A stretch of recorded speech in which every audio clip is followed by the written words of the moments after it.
Wakey, wakey. We had some games going on, and we had some eliminations. Now, I'm not gonna lie. These two hockey games, Germany, France, and Switzerland, Italy, started at 3 a.m. in the morning. So I was like, you know what? I am not getting up that early to watch this Olympic coverage here, but I will get up early enough to see some of the highlights and just watch the games as they probably conclude, which is why I'm up here now. I'll do my best to go out there and talk about what it is that happened in these games, but without the actual footage being posted anywhere, because unfortunately, turns out CBC Olympic Coverage Canada doesn't really take the time to post highlights of any other country other than Canada. It's going to be kind of hard, but we have enough things to talk about, I'd say, enough props to give out of this opening series of eliminations here at the Milano Cortina Olympic Games for the men's ice hockey tournament that we can go out there and make a video. So earlier this morning, Germany defeated France 5-1, and Switzerland defeated Italy 3-0. And I wanted to give some big shout-outs and big props over to some of the goalies that we saw in action today. Of course, it's easy to say, oh yeah, well, Philipp Grubauer, he went out there and had the win, 5-1 victory, and he went out there with 30 saves on 31 total shots against. This is why these Olympic Games have been awesome to watch for the men's ice hockey tournament. Aside from the obvious blowouts here and there, 11-0 for Italy, and some of the other big scored games, France versus Canada, for example, these teams, despite the fact that they lose by so much, are still able to be competitive. And for Team France especially, I wanted to give some love to the goaltenders over here. Anton Keller had himself 21 saves on 22 shots against, so he had a 9.5 something save percentage. It's Julian Junca who ends up giving up 3 goals on 13 total shots against in the first period. Leon Draisaitl, Frederick Tafels, and J.J. Peterka. And that Julian Junca is pretty interesting to follow. Not only was he in net as France got destroyed by Team Canada 10-2, but he also made 27 saves in that hockey contest. Not bad. Add to this 12 saves on 12 shots against Team Czechia on Friday last week, and you have yourselves a guy who has worked his way up to a pretty reasonably fun level. He's playing for Hockey Club Dukla Trenčín in the Slovakia League with a 9.25 save percentage. That's pretty good. And you had yourselves the love that he went out there and shared earlier in the week as well.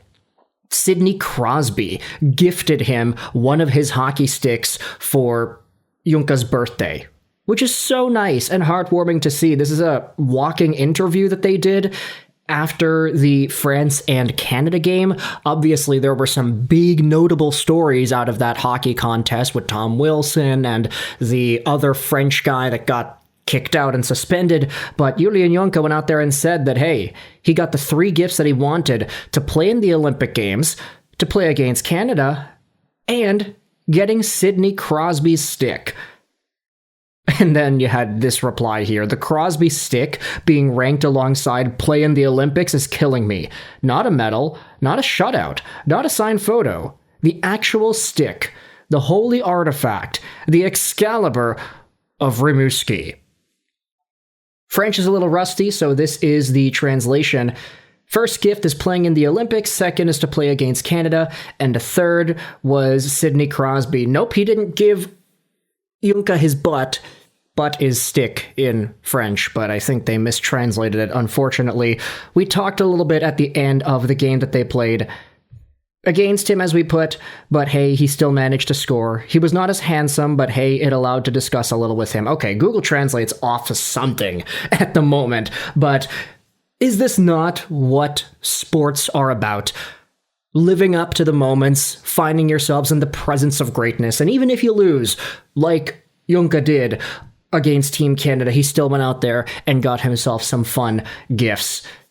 But then again, He's got a game to play. He ends up allowing 3 goals in the first period, and he gets pulled. So Anton Keller comes in for the remainder of the contest. Pierre-Edouard Bellemare gets the only goal of the second before the Germans open it up in the third period. Joshua Szymanski buries a Leon Draisaitl feed in front. That is the Edmonton connection there. So beautiful to see. Draisaitl and Moritz Seider get the assists. And then Nico Sturm from Leon Draisaitl and Toby Reeder. Yeah, that's right. Remember Tobias Reeder? He's here.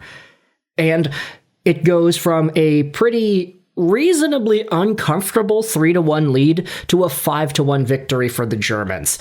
The fact that we all came into this game saying, hey, France got destroyed by Canada, they're not too great.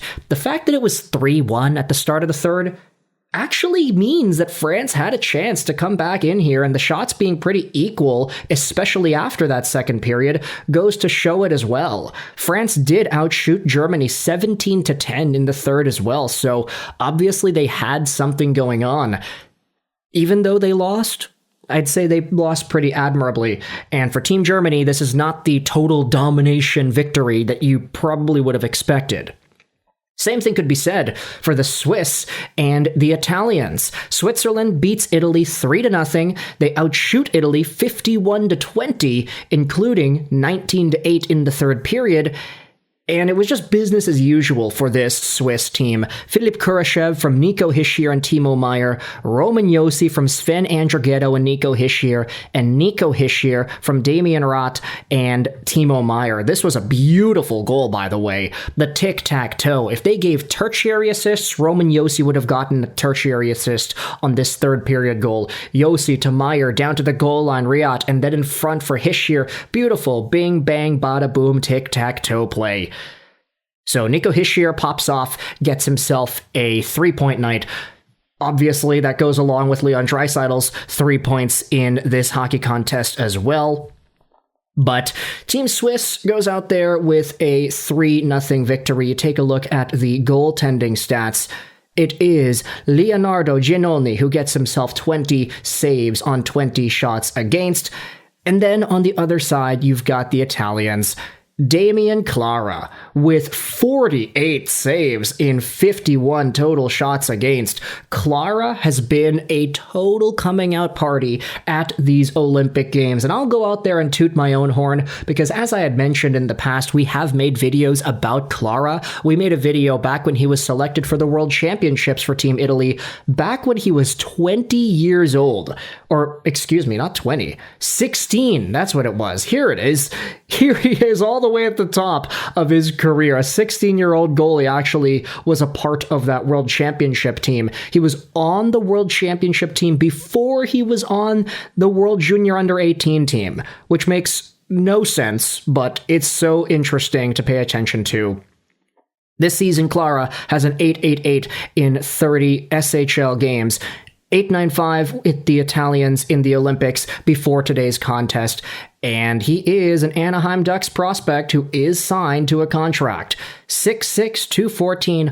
Obviously, he wasn't at his best, I would say, considering the health status, considering the fact that he got hurt and banged up a little here and there, particularly against that Elias Pettersson breakaway. But despite the fact that Clara was on the receiving end of some pretty bad losses, 11-0 versus Finland really stands out there. It's not like it was all too bad. I mean, 5-2 versus Sweden, 939 save percentage. That's great. 3-2 loss against Slovakia. That was really tight. And then in this game, 3-0. The Swiss, they kept their distance. They tried to shut it down. They did. But the Italians should feel very happy about that. It was a strong showing and a not blowout game, which I think is what you were aiming for if you're an Italian hockey fan or an Italian Olympic fan. So with all that said, let me know your thoughts in the comment section below. Nico Hischier and Leon Draisaitl popping off, Julian Junca and Damian Clara giving us some really good stories to talk about. This is all heading into the quarterfinals here. So Slovakia is going to play off against Team Germany, and then Team Finland will play off against Team Switzerland. That goes on tomorrow, I think? Not too sure. We'll see. But thoughts in the comment section below. I hope you enjoyed this video. And Bye.